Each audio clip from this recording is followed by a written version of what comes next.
Welcome back, everyone, and today we're looking at the kind of surprising topic to some people of the role of the Pharisees and Pharisaism in what has been called by historians the early church. And so, as you can see, here are our sources for today underneath the title slide, or the title itself. And so, I was thinking, as a prerequisite to this lesson, it would be very beneficial for people to have viewed some of these earlier lectures, because I think that without them, this presentation might not make a whole lot of sense, because I know there's certain verses that come to mind of saying, yeah, but he said this, but Yeshua said this, but we understand. So I think it would be good to, if you have not already, go back to our channel, to the playlist of biblical history and halacha, and watch all of them, preferably. But if you don't feel like watching all of them, if you haven't watched them yet, please go back and look at some of the lectures that will be explaining the kind of the thesis, the premise of this PowerPoint, which is the Men of the Great Assembly PowerPoint, the Three Sects of Judaism PowerPoint, which explains the differences between the Sadducees, Pharisees, and Essenes. Also, the Hillel and Shammai PowerPoints are probably not a bad place to look either. The Intro to the Foundations of Nazarene Judaism is a good one. The Roles of Yeshua, and What's the Point of Yeshua's Death. I think that these will all kind of give us a good foundation for approaching this topic. So, apart from that, we'll be looking at some examples from Yeshua in the Gospels that connect with Pharisaism or even promote Pharisaism. We'll also be looking at examples from the lives of the apostles themselves, and mainly from the book of Acts. And we'll be addressing Paul's form of Judaism. We'll also, lastly, be looking at the Nazarenes' program for Gentile God-fearers and pagans, because the standards that were incumbent on them were not the same standards that were to be held by the entire Jewish people. In fact, for the entire Jewish people, they were held to a much stricter standard than the Gentile believers who did not convert. But if a Gentile did choose to convert fully and become a Jew, then the same standards would be on them as well. Now, beginning, let's look at the relationship of Yeshua to the Pharisees. Now, there's a question. Was Yeshua a Pharisee? Well, let's just read the text. How about that? In 1 John, starting in verse 24, going to 27, we read, "Now the Pharisees who had been sent questioned John the Baptizer, and said, 'Why then do you baptize if you are not Mashiach, the Messiah, nor Eliyahu Hanavi, Elijah the prophet, nor the prophet?' And John says to them, 'I baptize with water, but among you stands one who you do not know. He is the one who comes after me, the straps of whose sandals I am not worthy to untie.'" So, right, we all know this is referring to Yeshua.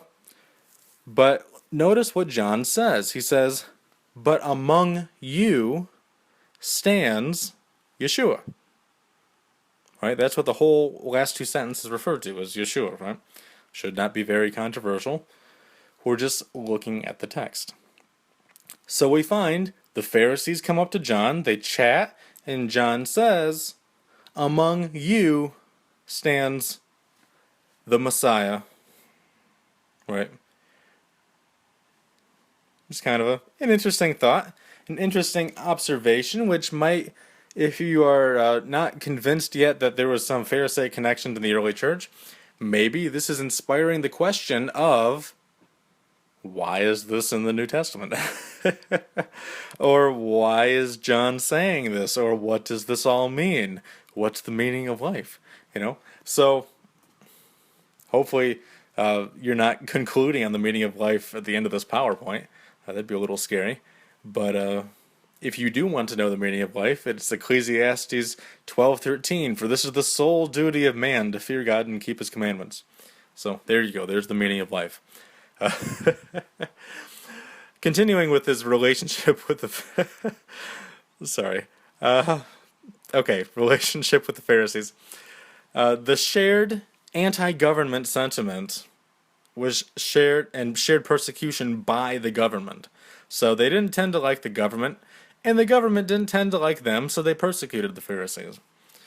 In Josephus's Antiquities of the Jews, in book 17, he says, I think that we've covered this before, but he says, the sect of the Pharisees, who were in a capacity of opposing kings, so basically they were in the habit of not going along with the orders of the king, and they were believed to have the foreknowledge of things to come by divine inspiration, meaning that they were prophets. This is something that Yeshua says as well. They foretold how God had decreed that Herod's government should cease. So, the king said, thank you very much, come again. No, he says, so the king slew such of the Pharisees. So what do we find? We find that the Pharisees had divine inspiration. They had the Ruach HaKodesh, the Holy Spirit. They were prophets, at least in a kind of a functional sense of being able to know what was coming. And they didn't like the government, and the king, Herod, slew such of the Pharisees. Right? You have kind of a good picture of where we're going with this? In Matthew 14, we read, for Herod had John arrested, chained him, and put him in prison on account of Herodias, his brother Philip's wife, since John had been telling him, it is not lawful for you to have her. So basically, Herod arrests John because John says, hey, you're breaking Torah. So he sent orders and had John beheaded in the prison. Oh, so imagine that. We find Josephus saying that Herod hated the Pharisees, and he slew such of the Pharisees because the Pharisees were criticizing Herod, so he just went ahead and killed them. Right? What do we find in Matthew 14? Herod arrests John because John had been preaching, hey, you're not obeying the law. You're doing something that's illegal. You need to keep the Torah. So he chops off his head. Right? Sounds like the reasonable thing to do at the time. No, it's the tyrannical thing to do at the time that the Herod dynasty, now we previously covered the Yeshua dynasty, right? The Herod dynasty, the family kingship, or the ruler of the kings which came from the Herod family, this is something that they did. This is just kind of, I don't know, their favorite pastime or something. But they hated the Pharisees because the Pharisees were on the side of the people, right? The Sadducees were the elites. They were the rich ones. And they weren't very popular. But they were popular with the king because they went along with everything the king said. Yes, master, we will obey. Right? In Luke 13, by the way, this should not be new material for us. We covered this like 2 or 3 months ago. From Josephus himself, he says this. So it's the same source. In Luke 13, we read, at that time, some Pharisees came and told Yeshua, go, get out of here. Herod wants to kill you. So what are they doing? They're warning Yeshua that Herod's coming after him, and he's gonna kill him, right? Why? Because Herod was killing the Pharisees, and once Herod sent a death warrant out for Yeshua, they went and told him to spare his life, right? There's some theologians out there that think, oh, the Pharisees were trying to scare him. They're trying to scare him. They're warning him. What kind of strange thing is, oh, they're trying to scare him. That doesn't even sound scary. If somebody came up and told me, I'm like, oh, thank God, thank you for telling me. Now I can run away and escape. So, but what does Yeshua say? He says, tell that idiot I'm going to keep preaching. Right? Basically, that's the effect of it. Tell that fox, look, I'm driving out demons and performing healings today. So, kind of busy. You can't kill me today. Got too much stuff to do. Uh, that's kind of the attitude that I'm detecting from the text anyways. Is that Yeshua says, look, I'm busy. Tell him to leave me alone. Go do something else. And maybe I'm reading into the text. I don't know. But I still think that it's interesting that the Pharisees are coming to warn him about Herod's death warrant. About Herod's desire to kill Yeshua. If the Pharisees hated Yeshua, they would just let Herod get him. They wouldn't go warn him. And that's stupidity. That's nonsense.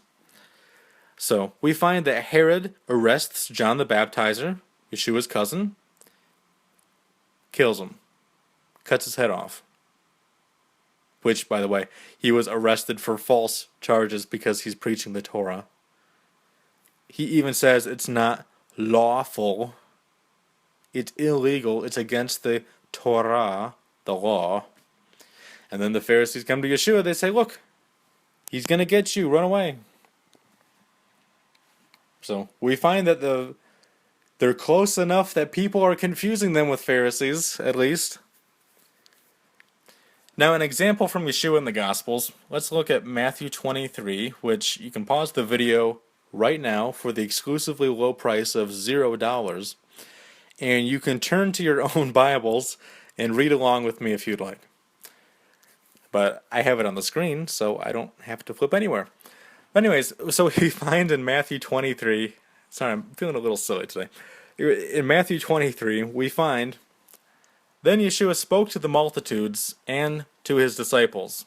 So this is something that the multitudes and the disciples have to listen to. Right? Just keep that in mind. Saying, the scribes and the Pharisees sit in Moses' seat. And everyone's like, yep, yep. All, therefore, whatever they bid you observe, that observe and do. If you look at it in other translations, you will find something along the lines of, whatever they instruct you to observe, do it.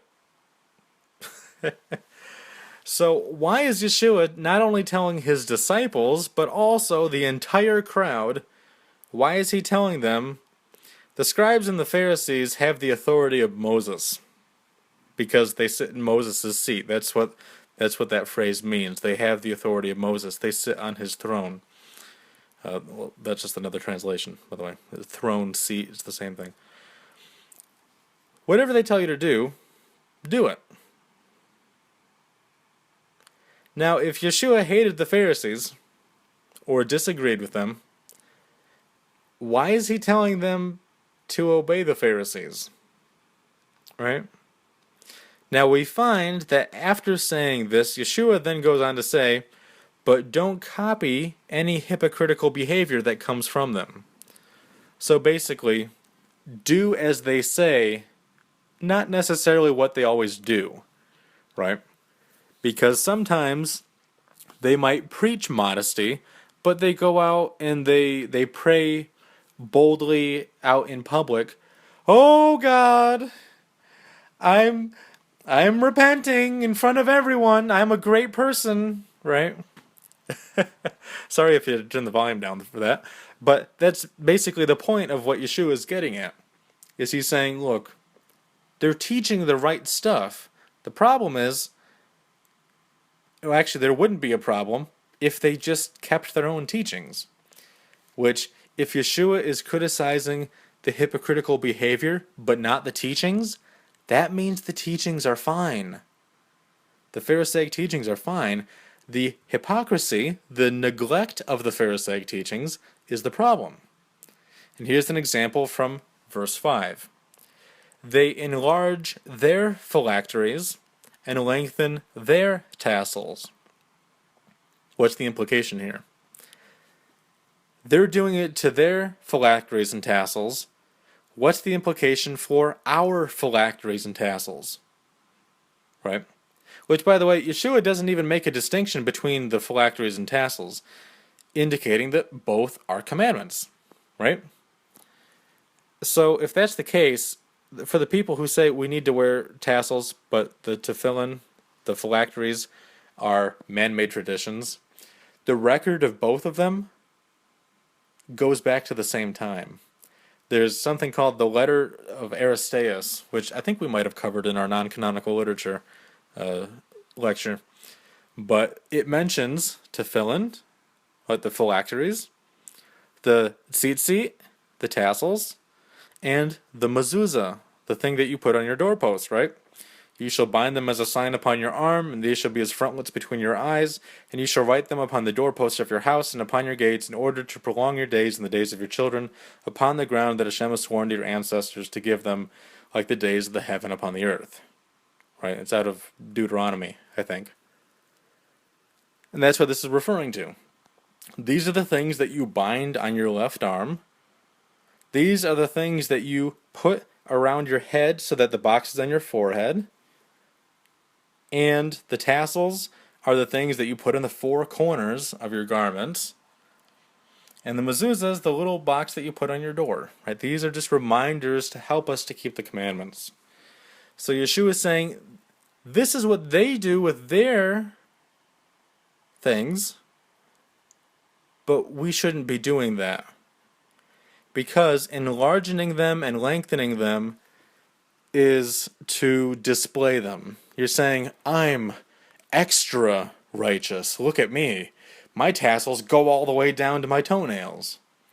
My tefillin boxes are the size of cinder blocks. Right? Which, by the way, if you haven't seen our previous lessons on the 3 sects of Judaism and on the Essenes, the boxes back then were like, I don't know, the size of a silver dollar or a quarter. Right? And so this is basically what he's saying, is that don't make them huge. Now today, tefillin boxes are much larger. They're the size of maybe a tangerine. Anyway, they're larger. If you look them online, then you can find them. Now, with them being larger compared to back then, does that mean that they're bad? No, because when everybody's boxes are the same, and everyone's tassels are the same length, doesn't matter whether they're short or long, if they're all the same, then nobody's showing off, right? And that's the problem that Yeshua was addressing. He's saying, look, these things are fine, but don't show off. Don't be a show-off. Don't go around wanting people to say, oh my gosh, you're so righteous. Oh my gosh, you're so pious. You must really love God.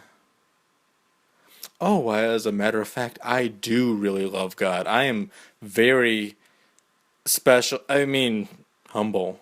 Not special. I didn't mean special. I'm very humble. I'm extremely humble. I'm the most humble person you might have ever met in your entire life.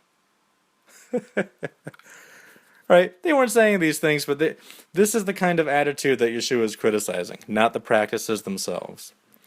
And so, elsewhere, later on in the same chapter, Matthew 23, Yeshua says, for you tithe mint and dill and cumin, but have neglected the weightier provisions of the Torah, justice, mercy, and faithfulness, Hasidic principles, by the way. And these are the things that you should have done without neglecting the others. So what is he saying? He's saying that you tithe mint, dill, and cumin, which, by the way, these are not commanded in the Bible. These are Pharisaic traditions. And what does Yeshua say? You've neglected justice, mercy, and faithfulness. These are the things that you should have done, without neglecting the others. Meaning, do justice, mercy, and faithfulness. Do these things.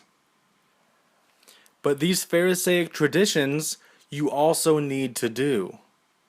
So if Yeshua was totally anti-Pharisee, what is he doing? Telling people, telling this entire, well, first of all, telling his disciples and the entire multitude, as it says in verse 2, what is he doing telling them to follow the Pharisees and to keep all of these Pharisaic traditions? And by the way, these are not quote-unquote Pharisaic traditions. They're biblical traditions that the Pharisees observed that the Sadducees had abandoned. So if you want to get into that, we have the presentations, earlier lectures that explain some of this and get into the details and get into the history. So, moving on. We have examples from Yeshua and the Gospels again, where we find he's saying blessings before eating and drinking. Now, why is this, earth-shattering? It's because the Bible actually tells us to say a blessing after we eat, but the Pharisees said, the commandment is fine. Let's continue to say blessings after we eat, but we're going to say blessings before we eat too, because we just like to bless God. We want to say a blessing before we eat. There's nothing wrong with that. And so, here's what we read in the New Testament itself, in the Gospels, right? Kind of the core of the New Testament. Matthew 14, and he instructed the crowds to sit down on the grass. Taking the 5 loaves and the 2 fish, and looking up to heaven, he spoke a blessing. And then he broke the loaves and gave them to the disciples, and the disciples to the people. So, what is he doing? He's saying the blessing over the food, which is something that the Pharisees have invented. Then he starts giving the food out to the people. Which, by the way, we've talked about how Yeshua is a Rebbe, right? A Hasidic rabbi who leads the entire sect, the entire movement. And there's something called eating at the Rebbe's tish.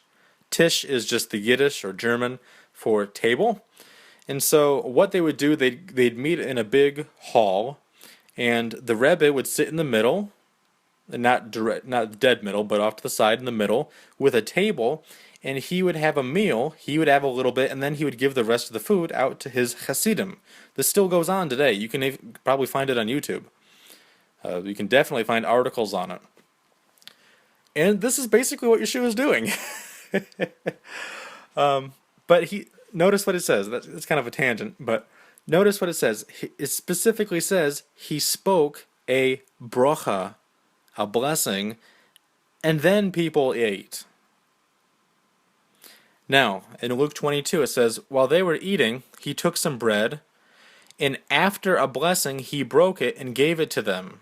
So they weren't eating the bread beforehand, but they were having a meal, and then he said, maybe it's a good idea that we have some bread too. So he brings out some bread, he says the blessing, he breaks it, and then he gives it to them and said, take of it. That's in Mark 14. In Luke 22, it says, after taking the cup, he gave thanks and said, take this and divide it amongst yourselves. So he picks up the cup, he takes it, he says the blessing, he gives thanks for it, and then he says, take it. So, this is just traditional Pharisaism. This is done in Judaism today. And we find what are the blessings for the bread and for the wine. Well, I put it on the screen for you, so if you already know. But the blessing goes like this, for the bread. And blessings are usually, they begin all the same way. They go, Baruch atah Adonai Eloheinu melech ha'olam hamotzi lechem min ha'aretz. Blessed are you, Lord our God, King of the universe, who brings forth bread from the land, or from the earth. And then for wine, Baruch atah Adonai Eloheinu melech ha'olam borei pri hagefen. Blessed are you, Lord our God, King of the universe, who creates the fruit of the vine. And this is what Yeshua would have been saying, or something extremely similar to it, because these blessings are very ancient. We actually have historical documents that go back to around this time saying that this is what was said. And so we find that Yeshua is keeping with the Pharisaic tradition, which is not found in the Bible. This was a Pharisaic tradition that the Pharisees said, look, we do it afterwards. Let's do it beforehand too. Let's just have a holier eating experience. They're not doing away with any commandments. They're not adding to the commandments. They're simply saying, to be holy, to be a chassid, this is what you do. And because ancient Hasidus, became so widespread in Judaism, that's just mainstream normal Judaism today. And so then with the revival of the Hasidic movement in the 1700s, that's like the Hasidim of the Hasidim. They're the extra Hasidim, so to speak. Kind of. That's a way of looking at it. And so if you're looking for where it actually says in the Bible to say a blessing after you eat, because some people don't trust me, I really wish you guys would trust me, or some people would. In Deuteronomy 8:10, it plainly tells us, "When you have eaten and are satisfied, bless the Lord your God for the good land that He has given you." Right. It's that simple. It's right there. So hopefully that's not too controversial. But moving on, we find examples from Yeshua in the Gospel continuing with the Golden Rule, which is something that we've kind of already addressed when we were talking about Hillel and Shammai. In the Apocrypha, in Tobit, we find, "Do to no one what you yourself dislike." In the apocryphal book of Sirach, we find, "Recognize that your neighbor feels as you do, and keep in mind your own dislikes." So basically, look, we're all human beings, so keep in mind things that you don't like, with the implication of, so that you don't do it to other people. You don't like, when people show up late, then don't show up late to people. Rabbi Hillel, as we've already kind of mentioned before in previous lectures, "What is hateful to you, do not do to your fellow." This is the whole Torah. The rest is the explanation. Go and learn it. Yeshua himself says, "So whatever you wish that others would do to you, do also to them, for this is the Torah and the prophets." Right? He actually kind of copies Hillel here. We know he copied Hillel because Hillel lived before Yeshua, and he died when Yeshua was, I don't know, maybe 7 or 8 or 9. So, which, by the way, he wasn't teaching when he was 7, 8, or 9. At least as far as we know. There's no record of him doing that. And Hillel was very old by the time that he died. So we find that this is a Pharisaic thing, and actually it even starts before the Pharisees, but the Pharisees were the ones that kind of picked it up and made it mainstream. Because remember, just because somebody writes something, it doesn't mean that the entire population suddenly knows it, right? They actually have to read it. They have to get a hard copy of the book. There was no internet or Wi-Fi back then. So they had to get a hard copy of the book and read it for themselves. Now, continuing with our examples from Yeshua in the Gospels, kind of just a miscellaneous slide. Regarding the Shema, which many of you probably know what the Shema is by now. The Shema is Shema Yisrael Adonai Eloheinu Adonai Echad. Hear, O Israel, the Lord is our God, the Lord is one Lord. So, the belief that the Shema is the greatest commandment, which we find a legal scholar, a scribe who was a Pharisee, a Pharisaic scribe, comes up to Yeshua and says, "What's the biggest commandment?" And Yeshua says, "Believe in me as your personal Lord and Savior." No, he says, the Shema, hear, O Israel, listen up, Israel.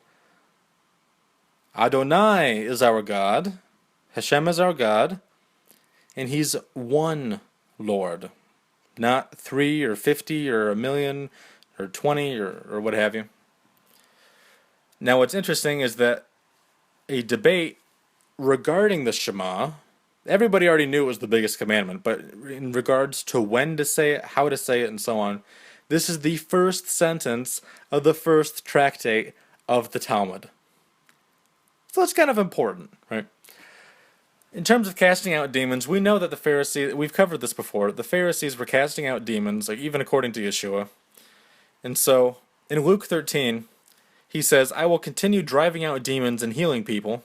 And in Matthew 12, verses 28 through 31, this is just a paraphrase, but you can look it up for yourself. I'm not inventing things. And go read it yourself. In fact, I suggest that you read it yourself. He says, the sons of the Pharisees were also casting out demons when people were accusing him of doing this by the power of Satan. And then he says, well, your sons do it too. Who are they doing it by the power of? So, so they're also casting out demons. This is just a Pharisaic thing to do. That was in vogue at the time for Pharisees. Now, continuing, we're going to look at Joseph of Arimathea, which according to Luke 23, it says, "Now there was a man named Joseph, a member of the Sanhedrin, and a good and upright man." Now, Yeshua had said previously that the Sadducees did not fear God and they didn't know Scripture. So, there's only two groups of people in the Sanhedrin. There's Sadducees and Pharisees. And really, in the what rabbinic Jews have come to acknowledge as the Sanhedrin, they don't even acknowledge the Sadducees, because it's like they're freaks. They're part of a cult that hijacked the Sanhedrin with help from the Romans. And we covered this a little bit previously too. But so when we see that it says that Joseph was a member of the Sanhedrin, a good and upright man, he couldn't be a Sadducee. It's impossible. It's 100% impossible. Because good and upright men are not the same people who don't fear God and don't know Scripture, right? In Mark 15, it says, "Joseph of Arimathea, a prominent member of the Sanhedrin, who was himself waiting for the kingdom of God, went boldly to Pilate and asked for Yeshua's body." So we find that this is the same Joseph from Arimathea. It's not, because remember, Joseph was a very popular name at that time. It's like saying, Jim from Detroit, Jim from New York, Jim from Chicago, something like that. There's got to be thousands of Jims in Detroit or New York or Chicago, right? So, but we're speaking of the same one, the Joseph of Arimathea, the same one who was a member of the Sanhedrin. That narrows it down a lot. It's like saying, Bill Johnson, the senator from Illinois, who was in Washington D.C. on March 1st or something, right? It really narrows it down. So we know it's just the same guy. How many Joseph of Arimatheas are going to be in the Sanhedrin? And how many of them are going to be supporting Yeshua at this time? So, I don't know, just kind of making a point here. And he goes to Pilate. Now notice the disciples don't even do this. He's the one who asks for Yeshua's body so he can perform the burial honors. All the other apostles ran away. But we have this brave Pharisee and member of the Sanhedrin who goes to the Roman government and says, "I want the body of my rabbi so I can give him proper burial. Because according to the Torah, the one who's left on the tree overnight is cursed.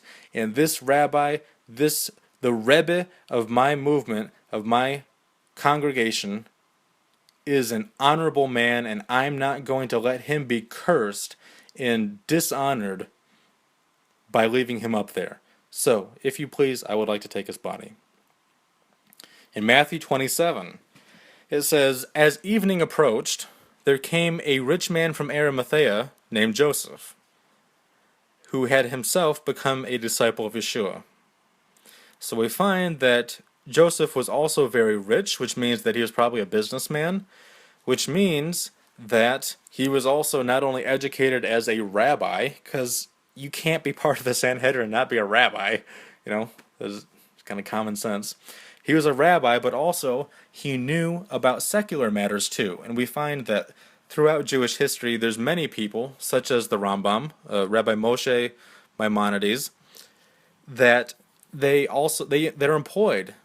They're not just teachers and get paid by preaching. For example, the Rambam was a doctor, and that's how he made a living, so that he could be a rabbi, because back then you didn't pay them.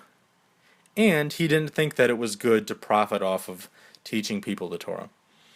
So we find that this person was apparently the same way. And again, he's called the disciple of Yeshua. So in chapter 19, verse 38, it says, "After this, Joseph of Arimathea, who was a disciple of Yeshua," reestablishing what we said, "who was a disciple of Yeshua, but secretly, asked Pilate that he might remove Yeshua's body. And Pilate gave him permission, so he came and took his body away." So, just kind of pointing that out. When all the apostles were running away, who's the man who had grace under pressure and who took care of Yeshua when Yeshua would never know unless somebody told him because he was dead, right? He's doing this out of a genuine love and appreciation for his rabbi, which the Gospels even tell us he was a disciple. He just didn't make it public because of the company that he was in. Maybe he was trying to influence them and say, hey, you know how the scriptures say that the Messiah is going to suffer? I find that interesting. And then leave it at that, or something like that. And then maybe his rabbi friends would say, that sounds an awful lot like that Yeshua guy that you're following. Who knows? Right? Who knows? I don't think that it's good to attribute any kind of motive to him, whether good or evil. Right? We don't know. But we do find him. He's mentioned at least 4 times, and he's a Pharisee working in the Sanhedrin, a disciple of Yeshua, and he's the man of the hour, taking care of Yeshua when nobody else stands up to the task. In John chapter 3, moving on to Nicodemus now, it says, there was a man of the Pharisees named Nicodemus, a ruler of the Jews. Remember, Josephus says that the Pharisees were the instructors of the people, and the people loved the Pharisees. They hated the Sadducees because they were a bunch of, elites that were collaborating with the enemies of the Jewish people, the Romans. So he was not only a Pharisee, not only was his name Nicodemus, or Nicodemus, not only was he a ruler of the Jews, but he came to Yeshua by night and said to him, Rabbi, who's we, by the way? We, the Pharisees? Because Nicodemus is only one person, right? Who's we? We is referring to plural. It just said that he's a man of the Pharisees. And I think that John phrases this like this to show that the Pharisees, at least some of them, they knew who Yeshua was. It wasn't a secret. And we just covered that Joseph of Arimathea, he knew who Yeshua was. There was a man of the Pharisees named Nicodemus, a ruler of the Jews. The same came to Yeshua by night and said unto him, Rabbi, we know that you are a teacher that comes from God.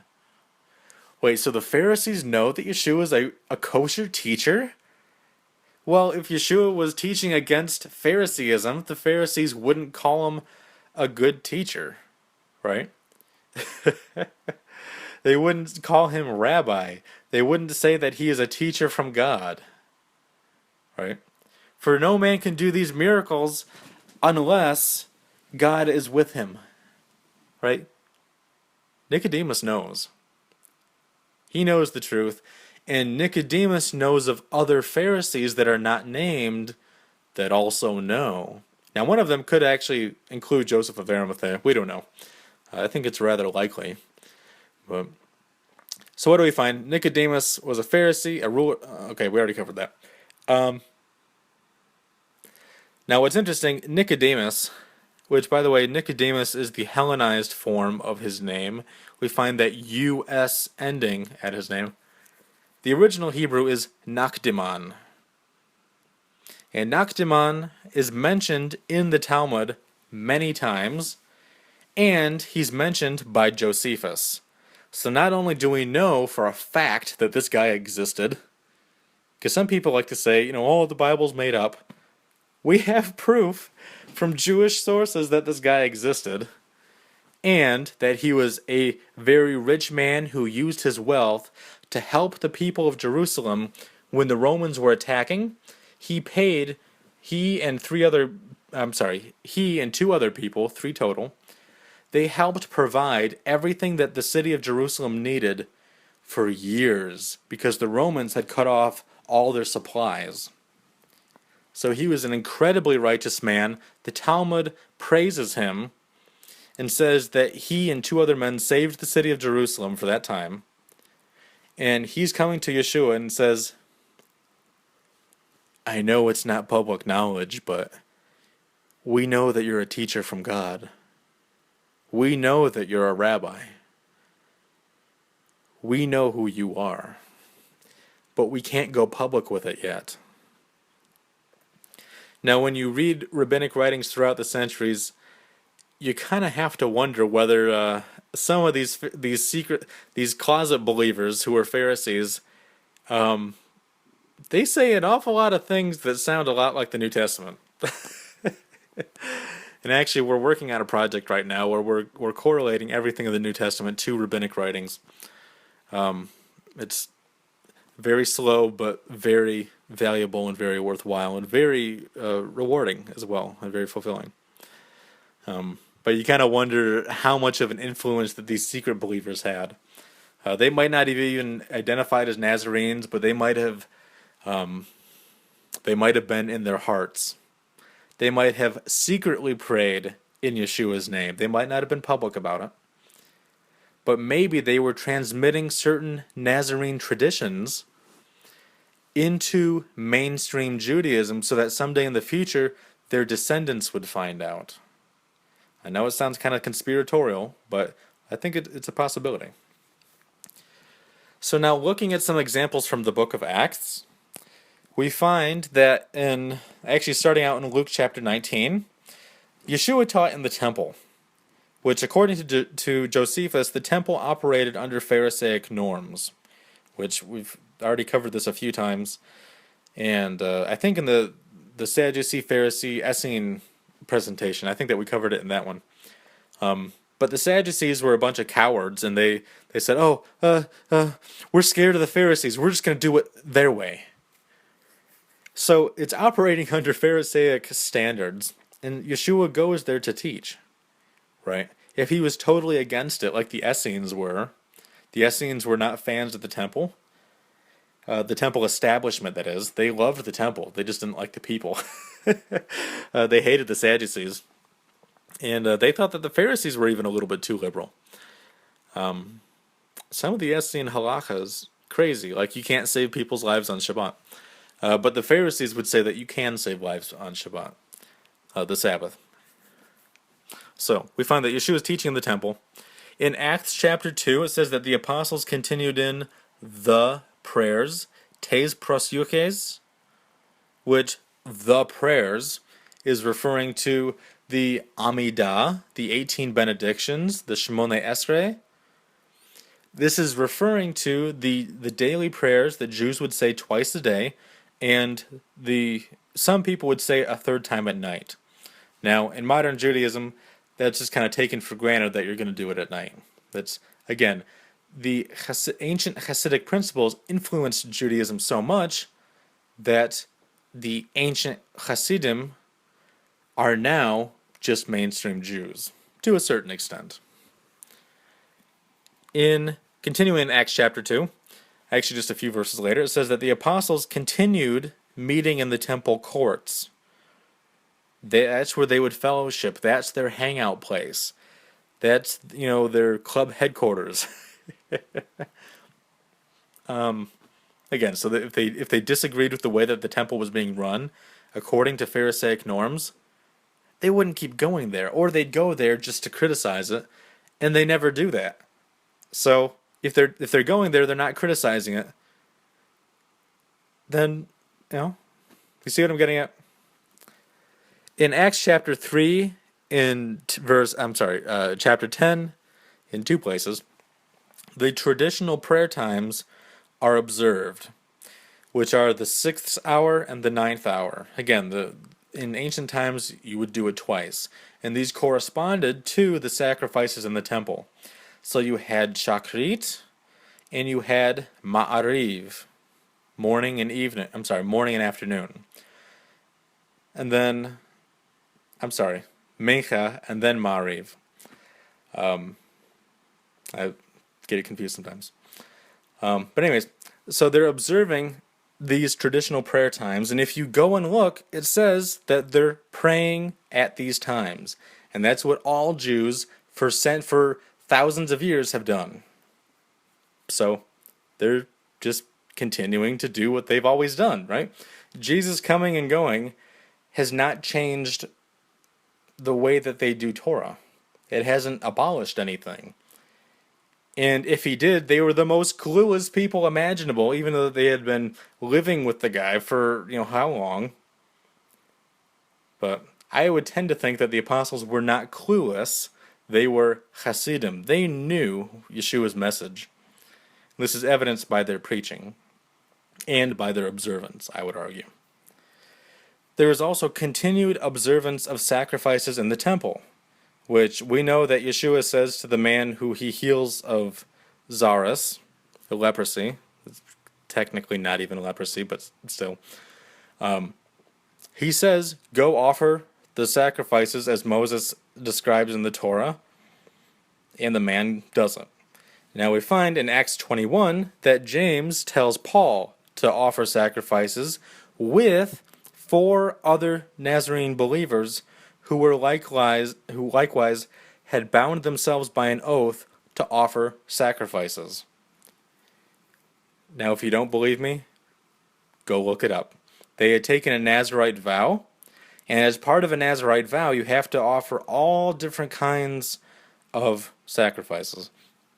And in fact, on the New Heart, New Spirit YouTube channel, we have a video on this, something called like Acts 21, Paul and the 4 Nazarene believers, Paul and 4 believers offered sacrifices. It's something like that. It's got my glowing face on the cover tile. Ugh. But no, we do have a video on this, so if you'd like to learn more, we have that available for you. We also find that they were headquartered in Jerusalem, which doesn't mean that they were Pharisees necessarily, but this was the case in part because, James was already there. He was leading the Nazarenes at that time. The temple was there, and as many scholars will now say, the Nazarenes were a temple sect, kind of like the Pharisees. So, again, just kind of a piece of evidence. They stayed in Jerusalem because that's where they wanted to be. They were all from Galilee. Jerusalem was not their hometown. But they decided to be there because that was the capital of Judaism. It's also the capital of Judah itself as a political capital. And even Jews out in the diaspora, the dispersion, even they still honor Jerusalem.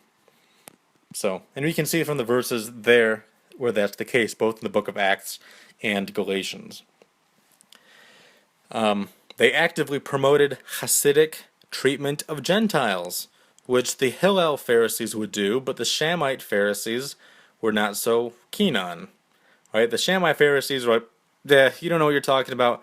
You're so ignorant, I don't even know where to start with you. Go learn from someone else. Hillel would say, you're so ignorant, come learn from me, or we'll try to work something out. And this is the same approach that the Nazarenes had. James in Acts 15 says, here, start off with like a few basic things, these 4 basic things, along with what you've already been taught, and let's just go from there, because this is a mess. We're a bunch of Jews, and there's these Gentiles want to come in and join us. What do we do? That's kind of what's going on here.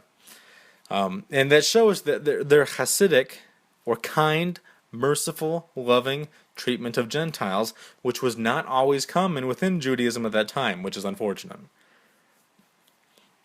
They actively spread Torah ethics, or Musar, throughout Gentile lands in accordance with Rabbi Hillel's teaching in Avot 1:12, which says, be the disciples of Aaron, lovers of peace, pursuers of peace, and one who loves the creatures, or God's creation, and draws them close to the Torah.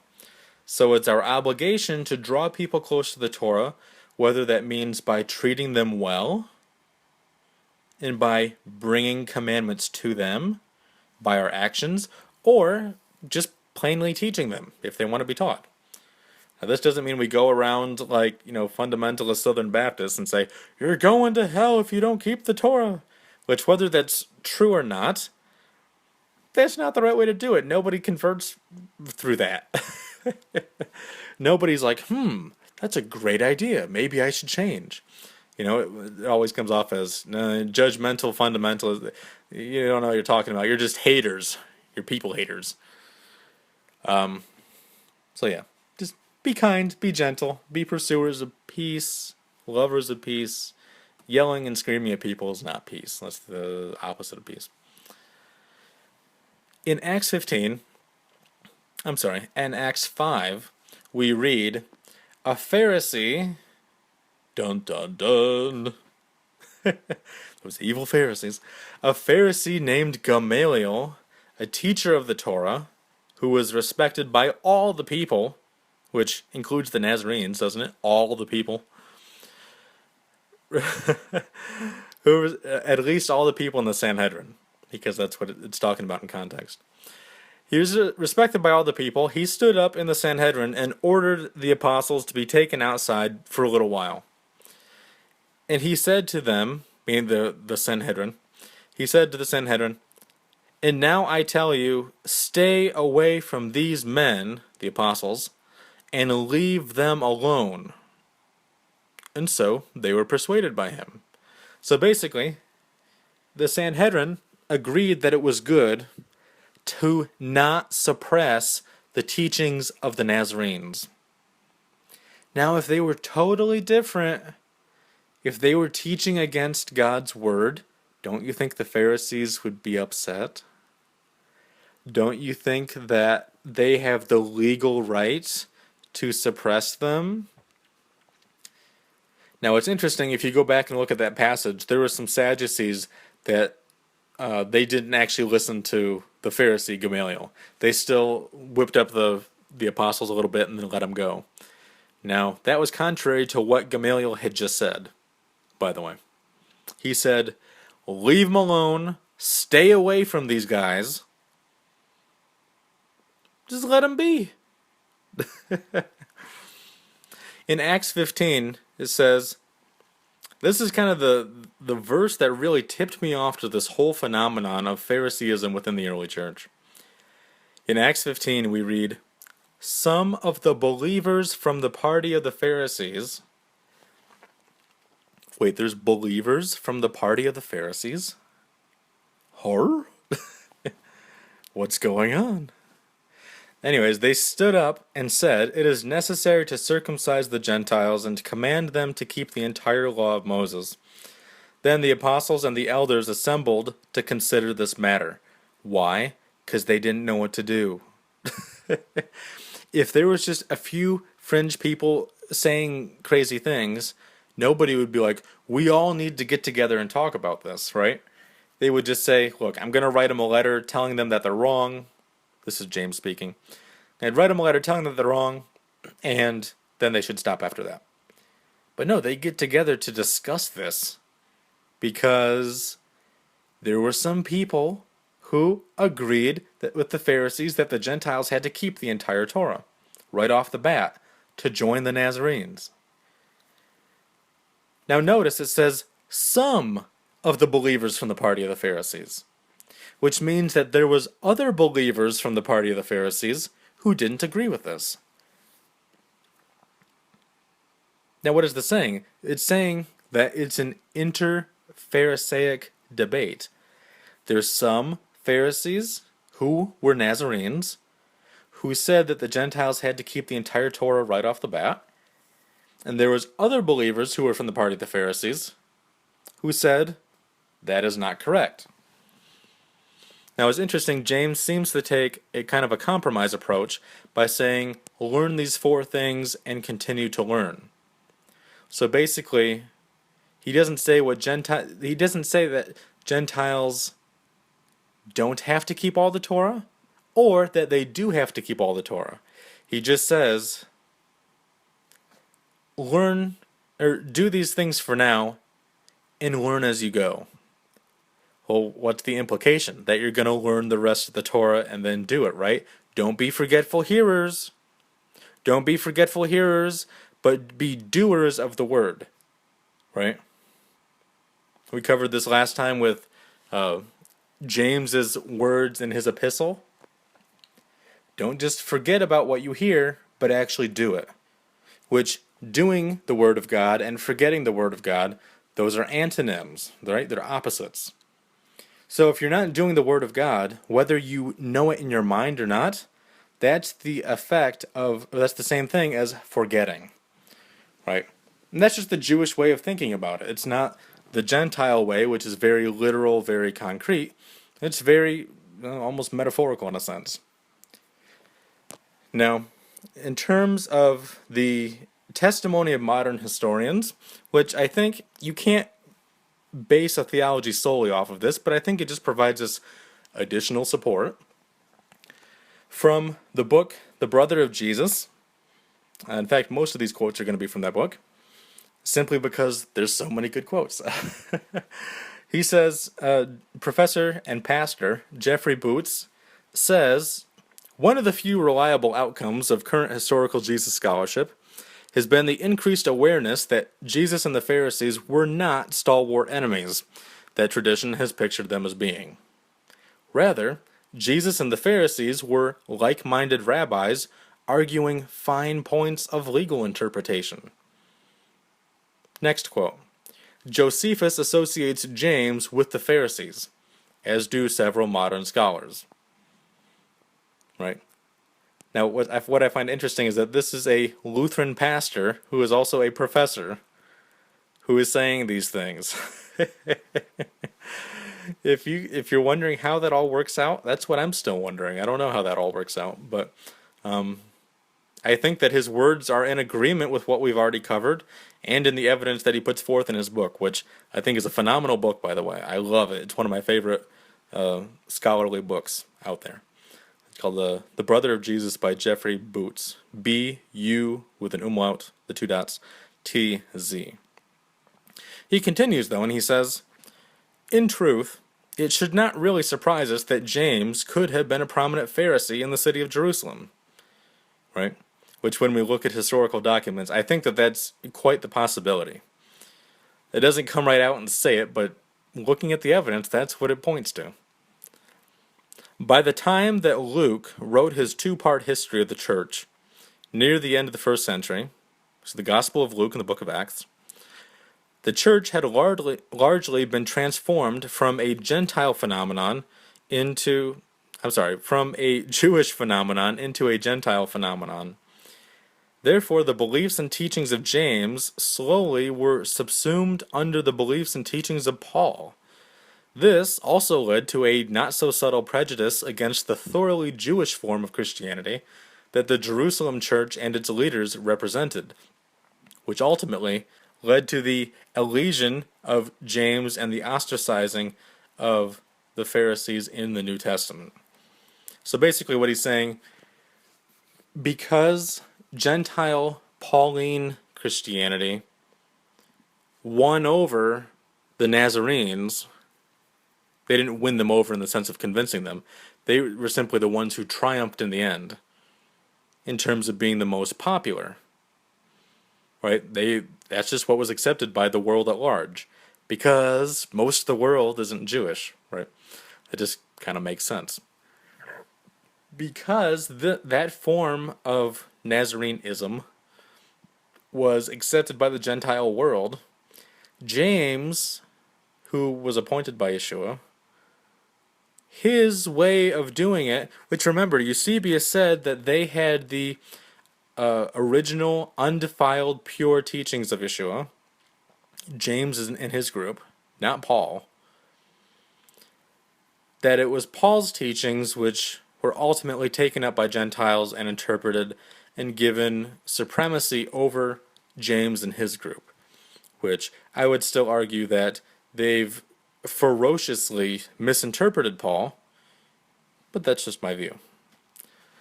So, continuing, in fact, we would do well to consider whether both Jesus and James were Pharisees. Pharisaism is certainly the Jewish school of thought that lies closest to the teachings of Jesus, and it is important to keep in mind that the Pharisees were not a monolithic party. They weren't just some big homogeneous blob. They were both liberal Pharisees, as exemplified by the school of Rabbi Hillel, right, here's Hillel again, and conservative Pharisees, exemplified by the school of Rabbi Shammai. Rabbis Hillel and Shammai both lived into the early decades of the 1st century, So it is quite possible that Jesus could have come under the influence of Hillel, and James could have fallen in with Shammai. Now, I don't think that that's a proper assessment. I think that James is still much closer to Hillel. But then again, Jeffrey Boots is a Lutheran pastor, and I study Judaism, so who knows? No, but I think that both of them were definitely Hillel Pharisees, and I think that Jeffrey Boots is just a little bit mistaken on that point. But then lastly, he says, this is one of my favorite quotes from this part. Let us not forget that Matthew's gospel paints Jesus as virtually a spokesman for Pharisaism, which is exactly what we found, right? Matthew 23, verses 1 through 3. The scribes and Pharisees sit in the seat of Moses and do what they tell you to do. The testimony of ancient historians. So we covered some modern historical assessment. What about the ancient historians? According to Eusebius, the church historian, he condemns some early Jewish believers like this. Their group insists strongly on keeping the law, the Torah, in a Jewish manner. So they haven't just taken up the Torah and invented their own interpretations. They're doing it in the Jewish way to do it, which by Eusebius' time, in the 300s AD, the Sadducees didn't exist. They had become extinct. The Essenes were wiped out by the Romans. They were massacred. The Pharisees were the only ones who survived, along with the Nazarenes. And Eusebius is saying that the Nazarenes insisted strongly on keeping the Torah in a Jewish manner, and the Jewish manner, the only one that existed at that time, was the Pharisaic one. Epiphanius, in his Panarion number 29, he says, we shall now especially consider heretics. Talking about heretics. Heretics who call themselves Nazarenes, and they are mainly Jews and nothing else. Oh no, they're nothing but Jews. They make use not only of the New Testament, but they also use in a way the Old Testament of the Jews. Ooh, scary. Sorry, I can't help but mock this because it sounds so insidious. Like, oh, they're Jews. Dun, dun, dun. Right? You know, as if this can't even talk, I'm so flustered. As if that's a bad thing, you know, to be Jewish and believe in Yeshua. For they do not forbid the books of the Torah, the prophets, and the writings, which, by the way, that's the Jewish way of referring to the Old Testament, the Tanakh. Torah, Nevi'im, Ketuvim, Torah, prophets, writings. They do not forbid the books of the Torah, the prophets, the writings, the Tanakh, so that they are approved of by the Jews. So the Jews accept them. They're approved of by the Jews. He says it right here. From whom the Nazarenes do not differ in anything. Right? The Nazarenes and the Jews are not different in any way, according to Epiphanius. And this is centuries after what would be a good point to pin this to? This is after the first century, let's just put it like that. This is after the first century, and the Pharisees are the only group who can still be called Jews, because all the other groups have been wiped out. So they do not differ from the Jews in anything. They profess all the same dogmas pertaining to the prescriptions of the Torah and to the customs of the Jews. So they keep the Torah in a Jewish way, and they do all the same Jewish customs, except they believe in Messiah. Except they believe in Christ. So they are identical with Jews, except they believe Yeshua is the Messiah. And he sees this as if it's a bad thing. I mean, he calls them heretics. Eusebius calls them heretics. As if this is a bad thing. I mean, if this is what a heretic is, I want to be a heretic. And it sounds really fun. And it sounds, as Eusebius even kind of maybe accidentally admits elsewhere, this is what was originally taught. This is what Yeshua originally taught in a pure and undefiled manner, as he says.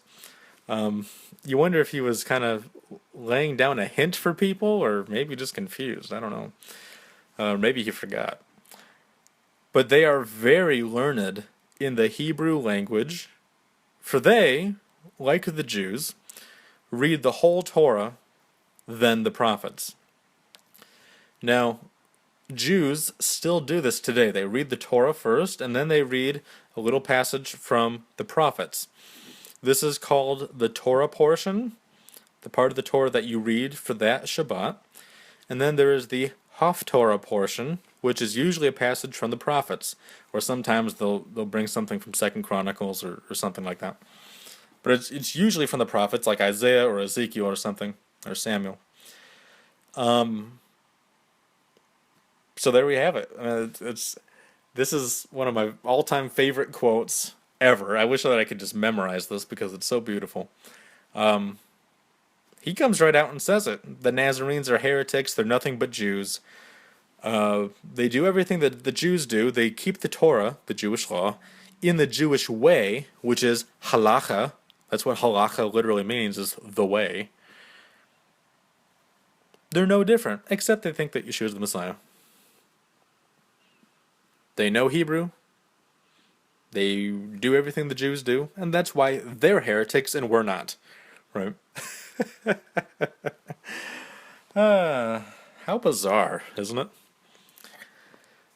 According to Hegesippus, which again we've mentioned him a little bit before, Hegesippus says, therefore, when many, even of the rulers, believed, the rulers of the Jews, remember Nicodemus was called a ruler of the Jews according to John 3, I think it was, or something like that. When many even of the rulers believed, including Nicodemus, there was a commotion among the Jews and scribes and Pharisees, who said that there was a danger that the whole people would be looking to Yeshua as the Messiah. Coming, therefore, in a body to James, they all came as a group. So, look what he's saying. The scribes and the Pharisees come up to James, and they say, we entreat thee, restrain the people, for they are gone astray in regard to Yeshua, as if he were the Messiah, as if he were the Messiah. We entreat thee to persuade all that have come to the feast of Passover concerning Yeshua, for we all have confidence in thee. Wait, the scribes and the Pharisees are saying that they have confidence in James? Yeah. Why? Because he was a Pharisee. He was a really, really good Pharisee. He was great at being a Pharisee. For we bear thee witness, as do all the people, that thou art just and dost not respect persons, meaning that you're fair. You're fair and just. You're just. You're righteous. You're a Tzaddik. The people of Jerusalem referred to James as a Tzaddik. The scribes and Pharisees are right here calling James a Tzaddik. Now granted, they want to get James to persuade people that Yeshua is not the Messiah, and we know from historical records that he gets up and says, attention everyone, Yeshua is the Messiah. That's all. Have a good day. Which, in that case, they don't like that. But, first of all, they apparently don't know that James believes in Yeshua, which I think is interesting. Isn't that something that James is teaching? Maybe, maybe not. Who knows? Or maybe they just had no idea. Maybe they're like, I heard this Yaakov guy is a tzaddik. Let's go talk to him. Maybe they just didn't know him. I don't know. That's just speculation at that point. But, I thought that was interesting. And even the phrase, thou art righteous, ata tzaddik in Hebrew. I find that interesting. They considered him an unbiased person who's just, and then they don't like what he has to say, so then they try to kill him. Now, in regards to Paul's Judaism, Paul, we're just pulling verses out of the New Testament, folks. He says in Acts 23, "My brothers, I am a Pharisee, descended from Pharisees." Notice what he says. He doesn't say, "I was a Pharisee," or "I used to be a Pharisee a long time ago, but then I changed my mind." My brothers, I am a Pharisee. Apparently, Paul's father and his grandfather and his great-great-grandfather, they were Pharisees too. He says he's descended from Pharisees, in the plural, which means at least two. Meaning his father and his grandfather, and presumably even more. In Philippians chapter 3, he says, "So if anyone else thinks that they have reasons to put confidence in the flesh, I have even more." Doesn't mean that he wants to. He's just saying, "Oh, you think you can brag? I can brag a lot more. But I'm not going to, because it's the wrong thing to do." Right? Now, in a sense, he's almost playing a little bit of a joke on them, saying that they shouldn't brag, and saying, "I'm not going to brag, but now that you started it, let me just bring up something that I could brag about." And because I'm even greater than you, but I'm not going around saying this all the time, you need to shut your mouth. I am circumcised on the 8th day. Did he used to be circumcised, but he's not circumcised anymore? No, he's currently circumcised, right? He's of the stock of Israel. Did he used to be an Israelite, but he's something else now? German or Roman or Egyptian? No, he's still from Israel. Of the tribe of Benjamin. He's still from Benjamin, right? He hasn't changed tribes. Really, you can't change tribes. He is a Hebrew of Hebrews, right? He's the ultimate Jew. In regards to the law, a Pharisee. He comes right out and says it again. In regards to the Torah, he has a very Pharisaic perspective. And as for righteousness which is in the Torah, faultless. So what is he saying? My perspective in regards to the Torah is that of a Pharisee. And that kind of righteousness, Pharisaic righteousness, is faultless. Just a thought. Just a thought. I know this might be stepping on some toes, but I think that we're just looking at verses. In Acts 15, we find that Paul is commissioned by James to spread the news about James's ruling regarding the 4 laws to the Gentiles, which it's the abstaining from blood, abstaining from what's the word? Sexual immorality, basically. Fornication, that's the word. Abstain from blood, abstain from eating things that were strangled, and abstain. This is embarrassing. I can't even think of strangled blood. I'm drawing a blank here. Sorry, folks, but you can you can look it up. Beginning in verse 19, James Yaakov says, "Abstain from the 4 things," and he commissions certain people, Paul, Barnabas, and some other people, to go spread the news about James's verdict for the Gentiles. And additionally, all throughout Acts, Paul is attending Shabbat services in the synagogues. So he goes, he listens to the teaching, he prays with them, he does everything that they would normally do. So he's continuing to observe the Sabbath in some capacity. He's going to the synagogues. He's fellowshipping with other Jews. In Acts 21, James instructs Paul to offer the sacrifices with the 4 other believers, to pay their expenses, so to pay for the sacrifices, and he says to go be purified with them. Which, by the way, that cost a lot of money. A lot of money. But remember, like we said earlier, Nicodemus was rich. Paul had his own business. He was a tent maker. Paul might have had some money. Not just some money. He might have had a lot of money. Which maybe that's why James said, "Oh yeah, by the way, pay for them too, because they're poor." In fact, one of the names for the Nazarenes was the Ebionites, the Ebionim, the poor ones. All right? Whether this is monetarily poor, financially poor, or spiritually poor, Who knows? But if they were physically poor, if they had a life of voluntary poverty or what have you, maybe that would explain why. He's saying, Paul, you have enough money. Go offer sacrifices with them and pay for them too. That would be nice. So, our last slide. The Nazarenes program for the Gentiles. This is something we've kind of already discussed. Beginning in Matthew 28, we find that Yeshua commands his disciples to go immerse Gentiles in his name and to teach them everything that he taught them, which his whole ministry he's teaching the Torah. You can correlate anything that he taught back to either direct scriptural passages in the Torah or to things that rabbis of his day and later were already teaching. So, go immerse the Gentiles and teach them the Torah, which is what Hillel also did, by the way. In Acts 15, we find that there's the 4 laws that James gives as his verdict for the Gentiles, but he says for them to continue learning the rest of the Torah in the synagogue on every Shabbat in every city where Moses is preached.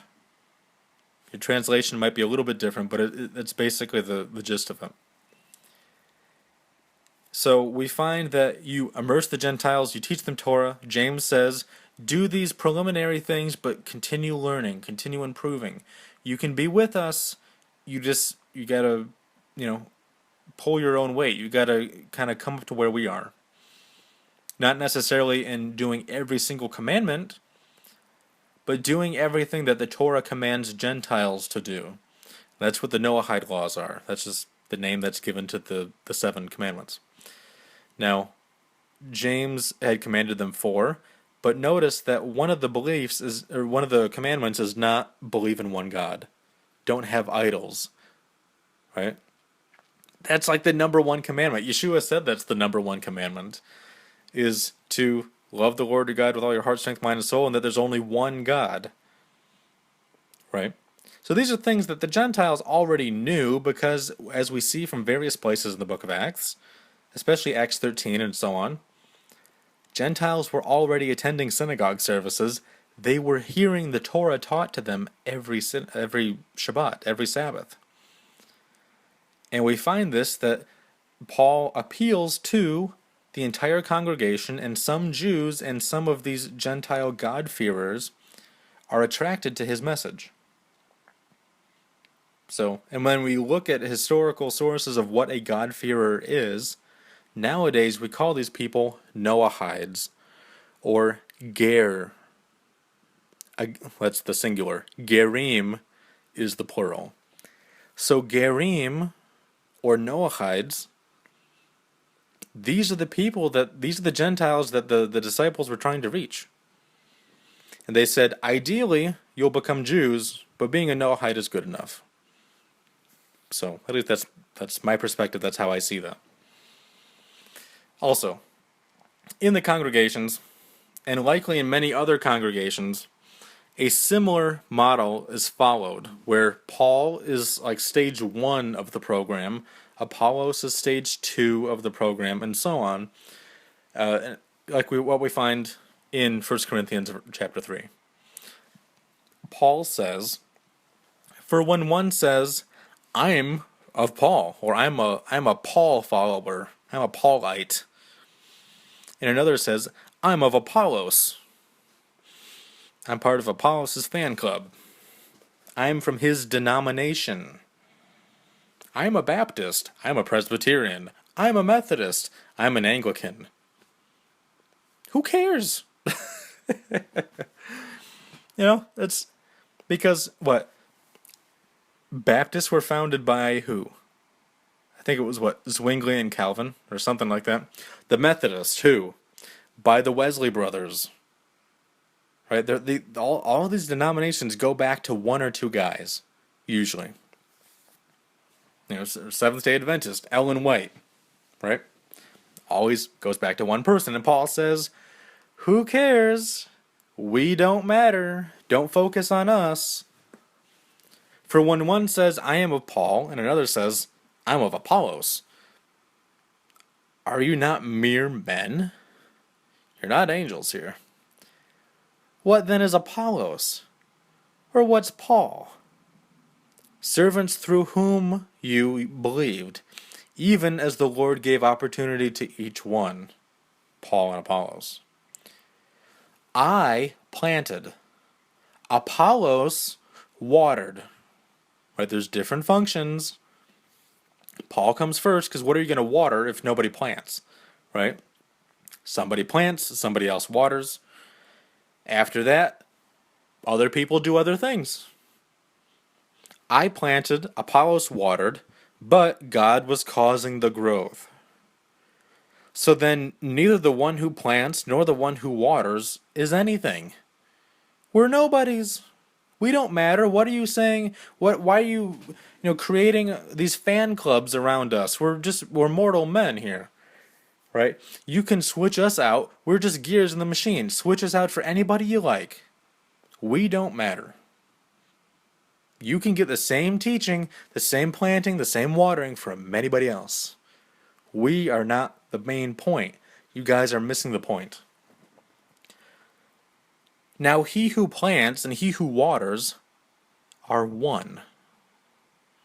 But each will receive his own reward according to his own labor. So basically, no matter what you're supposed to be doing, if you do it, you're going to get your reward.